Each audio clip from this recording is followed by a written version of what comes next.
Good morning बच्चों। कैसे हैं आप लोग? अच्छे। तो बच्चों, आपने इसके पहले पढ़ा पाठ 7 विशेषण। तो विशेषण में विशेषण किसे कहते हैं, उसके कितने भेद होते हैं और भेदों की परिभाषा, इतना आपने पढ़ लिया था। तो अब इसके बाद आपको इस पाठ से संबंधित अभ्यास कार्य करने हैं। ठीक है, अपनी पुस्तक निकालिए, पेंसिल इरेजर अपने पास रखिए और जैसे जैसे हम करवा रहे हैं वैसे वैसे आप करते जाइए। ठीक है, और ध्यान रखिए अब की बार बुक कॉपी अच्छे से कंप्लीट होनी चाहिए और समय से जब जब कहा जाएगा आपको सबमिट करने के लिए तब तब आप जमा करके और अपनी कॉपी बुक चेक करवाते रहिए। ठीक है, तो क्योंकि इसके भी मार्क्स मिलते हैं आपको, और आप सबमिट नहीं करेंगे तो आपको मार्क्स नहीं मिलेंगे। तो बच्चों देखिए, सबसे पहला एक अभ्यास कार्य है। अभ्यास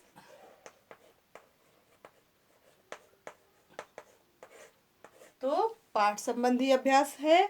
पहला क्वेश्चन है, निम्नलिखित रिक्त स्थानों की पूर्ति कीजिए। तो कुछ रिक्त स्थान दिए हुए हैं और उनसे संबंधित कुछ शब्द भी दिए हुए हैं, उन्हें आप सही शब्द को लिखकर वहाँ आपको पूरा करना है। तो देखिए, सबसे पहले का नंबर देखिए, पहले का है। अब लिखा हुआ संज्ञा तथा डैश शब्दों की डैश नापतोल डैश आदि विशेषताओं का बोध कराने वाले शब्द विशेषण कहलाते हैं। तो ध्यान से देखिए कि हमें कौन सा शब्द कहाँ भरना है। संज्ञा तथा सर्वनाम, तो देखिए यहाँ क्रिया, सर्वनाम, गुण, संख्या, दोष, ये शब्द लिखे हुए हैं। तो सबसे पहले हम लिखेंगे पहले पे सर्वनाम। फिर शब्दों की के बाद क्या लिखेंगे? गुण। क्या लिखेंगे? गुण। और नापतोल पे लिखा हुआ है तो यहाँ पे कॉमा भी लगा दीजिए। फिर हो गया नापतोल। नापतोल के बाद क्या लिखेंगे? संख्या।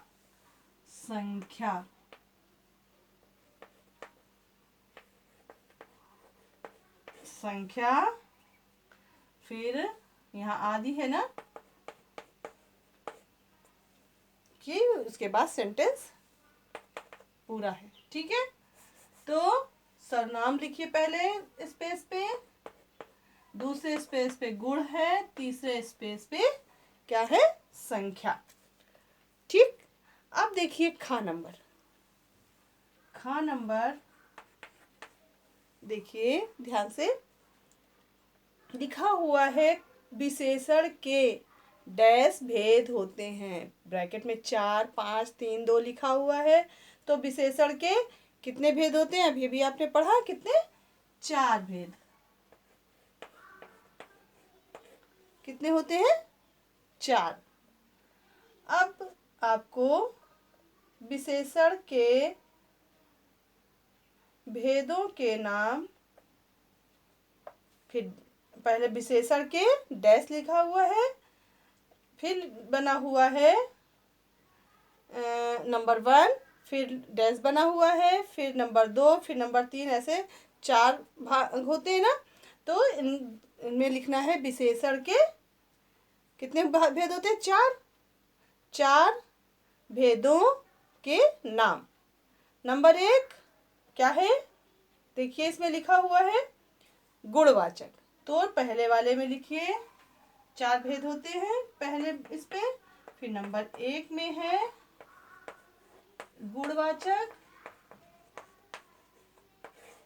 फिर नंबर 2 है, नंबर 2 परिमाणवाचक लिख लीजिए, या संख्यावाचक, कोई भी लिखा जा सकता है। परिमाणवाचक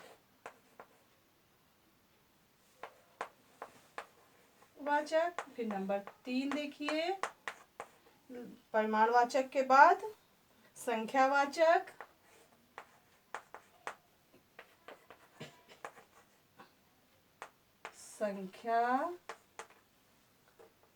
संख्यावाचक,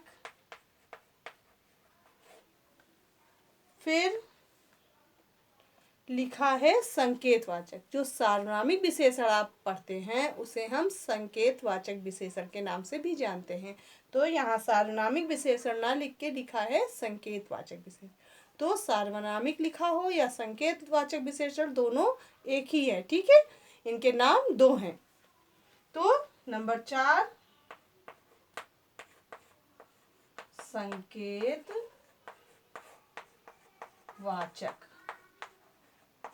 तो पहला था कि ये भरने थे आपको, दूसरे में पहले इनके 4 भाग होते हैं तो 4 लिख देना है, फिर पहले में गुणवाचक, दूसरे में परिमाणवाचक, नंबर 3 में संख्यावाचक और नंबर 4 में संकेतवाचक।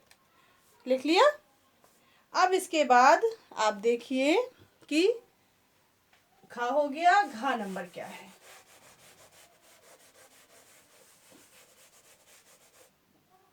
घा नंबर, अब घा नंबर हम पढ़ते हैं। देखिए आप, लिखा है जिन शब्दों द्वारा संज्ञा अथवा सर्वनाम शब्दों के गुण अथवा किसका बोध, जब गुणवाचक होता है तो गुण अथवा दोष का बोध हो उन्हें गुणवाचक विशेषण कहते हैं। तो यहाँ पे सबसे पहले वाले में हम भरेंगे, पहले भरेंगे दोष। क्या भरेंगे, दोष। अब का बोध हो उन्हें, दूसरे डैश पे हम क्या भरेंगे, गुणवाचक। दूसरा डैश हमारा जो है उसमें भरेंगे गुणवाचक, ठीक है। अब हो गया। अब हमारा है अंगा नंबर। तो ये घा नंबर हो गया। घा नंबर के बाद हम अंगा नंबर करते हैं। अंगा,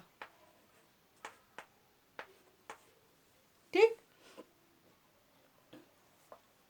तब देखिए अंगा नंबर में क्या है, संज्ञा शब्दों की माप तौल संबंधी विशेषता का बोध कराने वाले शब्द परिमाणवाचक विशेषण कहलाते हैं। पढ़ा है ना आपने कि परिमाणवाचक माप तौल किलोग्राम या लीटर में हम जब नापते हैं या किसी और सामान और भी मात्रा में हम नाप सकते हैं।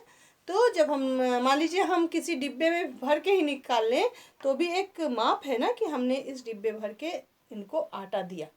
तो डिब्बा भरना अब 1 किलो 2 किलो भी हो सकता है, वो कितना भी हो, लेकिन वो भी एक माप का पैमाना है, ठीक है। तो क्या लिखेंगे यहाँ डैश पे हम, परिमाणवाचक। अंगा नंबर में डैश पे आपको क्या लिखना है, परिमाणवाचक,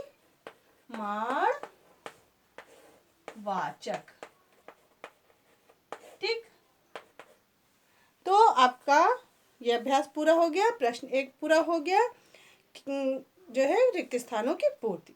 दूसरा नंबर है उदाहरण देखकर निम्नलिखित तालिका को पूर्ण करने का प्रयत्न कीजिए। तो उदाहरण दिए हुए हैं, कुछ शब्द दिए हुए हैं, उसके अनुसार जैसे एक कुछ उदाहरण यहाँ दिए हुए हैं, पीले वस्त्र, बुद्धिमान, विद्यार्थी, मधुर, ध्वनि।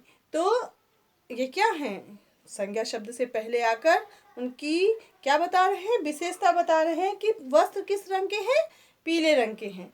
उन वस्त्रों की विशेषता है कि वो पीले हैं। विद्यार्थी बुद्धिमान है, यानी कि वो जो भी विद्यार्थी है, जो भी छात्र है वो बुद्धिमान है।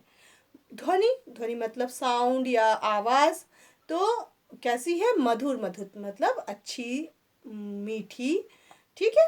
तो ये उनकी विशेषता बता रहे। इसी प्रकार बहुत सारे शब्द दिए हुए हैं, यानी कि संज्ञा शब्द दिए हुए हैं, हमको उनके अनुसार उपयुक्त जो है विशेषण को ढूंढ के उनके पहले लिखना है।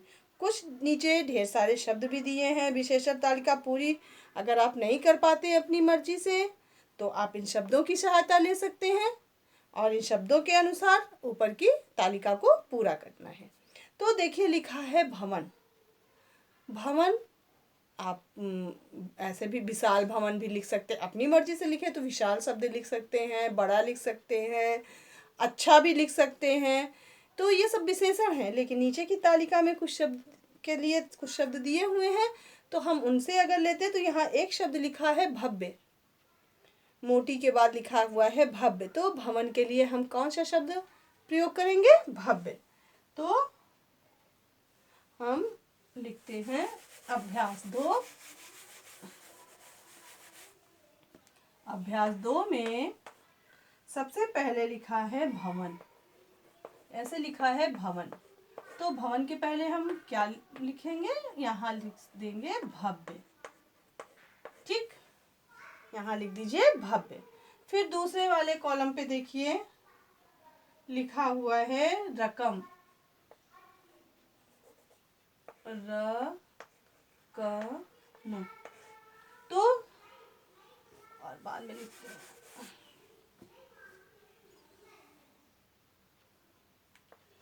रकम। तो रकम मतलब धन, धन के लिए कहा जा रहा है, पैसों के लिए कहा जा रहा है। तो रकम के साथ हम विशेषण शब्द कौन सा लगाते हैं? आप बातचीत करते समय हमेशा सुनते होंगे कि इनके पास मोटी रकम है, ऐसे शब्दों का प्रयोग किया जाता है ना। तो इस रकम के पीछे हम लिख देंगे मोटी, यहाँ पे लिख दीजिए खाली जगह पे मोटी। इसके बाद तीसरा है,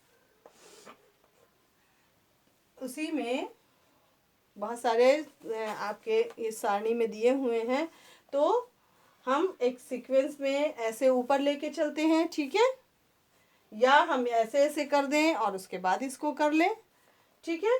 तो चलिए हम पहले इस कॉलम को और इस कॉलम को पूरा कर लेते हैं, उसके बाद तीसरे वाले कॉलम को पूरा करें। तो देखिए फिर लिखा है पर्वत, पर्वत। तो पर्वत के लिए विशाल पर्वत भी हम कह सकते हैं। तो यहाँ पे इस शब्द का प्रयोग किया गया है, तो हम उसके अनुसार हम लिखें।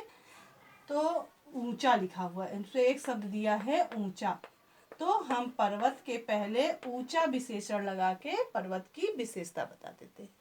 फिर मोटी रकम के नीचे लिखा है बादल, ऐसे लिखा है बादल। तो बादल काले बादल भी हो सकते हैं, लेकिन यहाँ एक शब्द दिया हुआ है घने। तो लोग बोलते हैं ना कि घने बादल छाए हुए हैं, तो यहाँ हम लिखेंगे घने। ठीक, आप देखिए ध्यान से। फिर नीचे लिखा है, यहाँ पे लिखा है वृक्ष, तो यहाँ भरेंगे हम क्या? छाया। हरे वृक्ष भी लिख सकते हैं, लेकिन नीचे के शब्दों का हम प्रयोग कर रहे हैं, तो वहां पे एक शब्द दिया हुआ है छायादार, तो छायादार वृक्ष। अब बादल के नीचे लिखा हुआ है आकाश,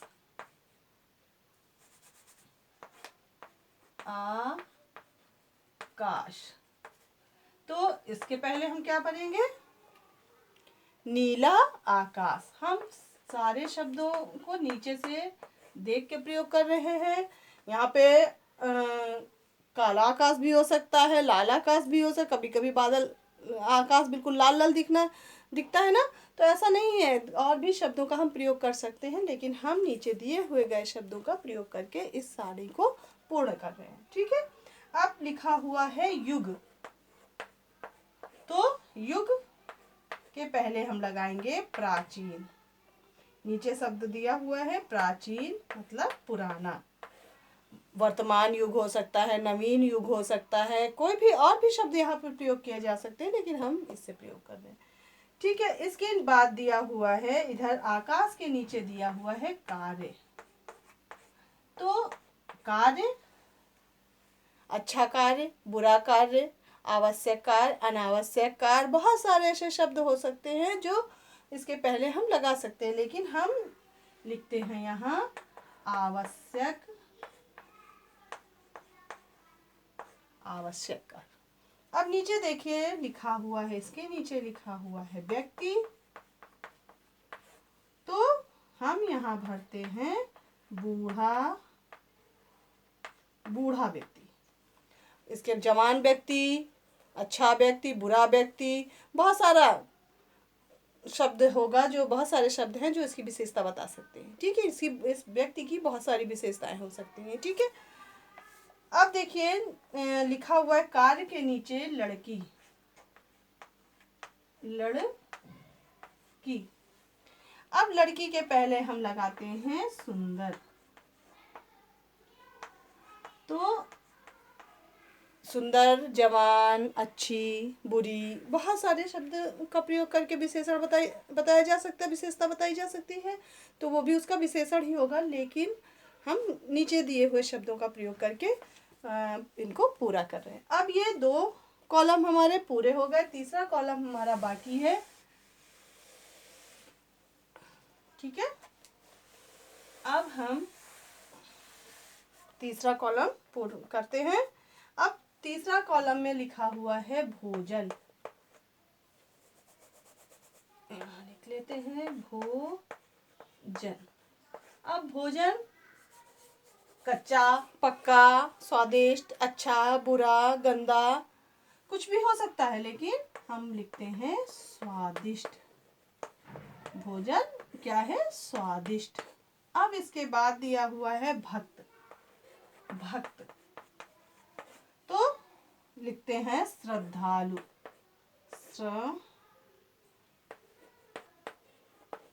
श्रद्धालु। अब देख उसके नीचे दिया हुआ है सैनिक। क्या दिया हुआ है? सैनिक। सैनिक। ठीक। अब सैनिक, वीर सैनिक, बहादुर सैनिक, ईमानदार सैनिक, कायर सैनिक, कुछ भी हो, डरपोक सैनिक, कुछ भी हो सकता है, लेकिन हम लिखते हैं यहाँ वीर सैनिक। क्या लगाएंगे? वीर। फिर लिखा हुआ है ध्वज। ध्वज तो हम यहाँ लिखेंगे राष्ट्रीय। राष्ट्रीय ध्वज। अंतर्राष्ट्रीय ध्वज हो सकता है, नौसेना ध्वज, थल सेना ध्वज, हर उसका अलग अलग झंडा होता है ना, झंडा को ही ध्वज कहते हैं। तो इस ध्वज के पहले बहुत से ऐसे शब्द हैं जो इसकी विशेषता बता सकते हैं, लेकिन हम यहाँ लिखते हैं राष्ट्रीय ध्वज। अब एक शब्द और बचा है झंडा। तो झंडा, अब मंदिर में लगाने वाला झंडा लाल हो सकता है, पीला हो सकता है, लेकिन हम इस झंडा हमारे भारत देश का झंडा किस कलर का है? 3 रंगों का। तो तिरंगा हम लोग कहते हैं ना अपने झंडे को, राष्ट्रीय ध्वज को। तो हम यहाँ लिख देते हैं तिरंगा। तिरंगा। तो ये हम तिरंगा झंडा जैसे हम बोलते हैं वैसे हमें समझ में आ जाता है कि ये राष्ट्रीय ध्वज की बात हो रही है, हमारे भारत देश के झंडे की बात हो रही है ना। तो अगर यहाँ लाल झंडा, पीला झंडा कुछ भी लिखेंगे, या हम बहुत सारी पार्टियां हैं राजनीतिक, उनके भी झंडे अलग अलग होते हैं, तो कुछ यहाँ और भी विशेषता हो सकती है। तो बच्चों, ये 2 अभ्यासकार हमारे पूरे हो गए। इसके बाद जो भी अभ्यासकार दिए गए हैं उनको हम अगले दिन करवाते हैं। तब तक के लिए थैंक यू बच्चों।